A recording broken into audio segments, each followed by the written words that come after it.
Okay, I'm gonna do the best I can to review this quickly. Um, First things first, this board is big. It's pretty. It's bigger than my other ones, longer. Well, I usually have support beams on my other one like this, so I can fit it on a smaller table.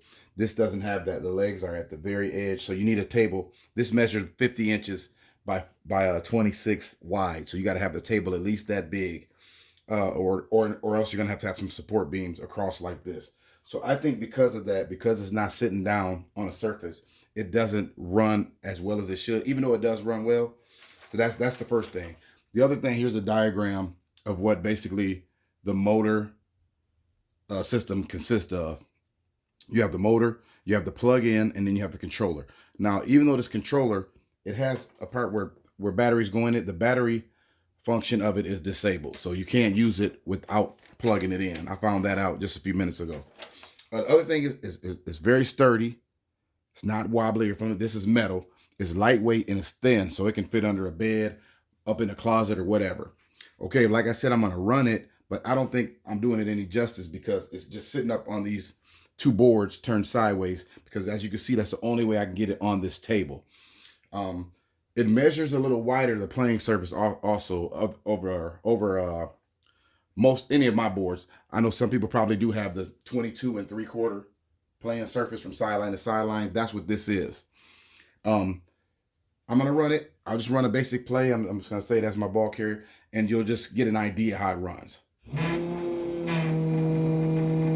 Okay, it runs pretty good. You can hear it's a sound like it's a rotary motor. You can hear it spinning. It's really balanced. I got the motor about right here. There's no hot spots. There's no bouncy spots, but it sounded pretty good. But I think it sounds even better if it's actually sitting on top of something, which it's not. So other than that, it arrived in good shape. It was packaged really well. It came with some basic red and white figures, some invisibases, some chains, some goalposts, things that you probably want to upgrade from. But the board itself, to me, is worth the money from what I saw.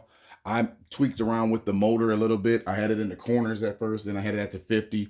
I'm probably not done with where I want it yet. That's another thing. I don't have it fastened down really tight to ensure that it probably runs even more smooth, because I want to make sure that that's where I want to leave it. But yeah, you can get the idea. I got the speed up about 3/4.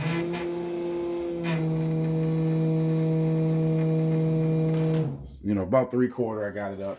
And like I said, with it being on top of these boards, but put something down here too. I don't know if you can see it.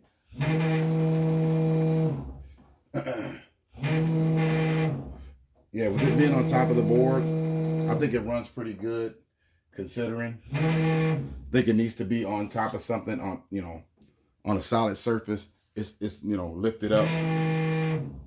So, but other than that, I think it runs pretty good. I'm glad it finally made it. You can see there. Yep. And that's about all I have.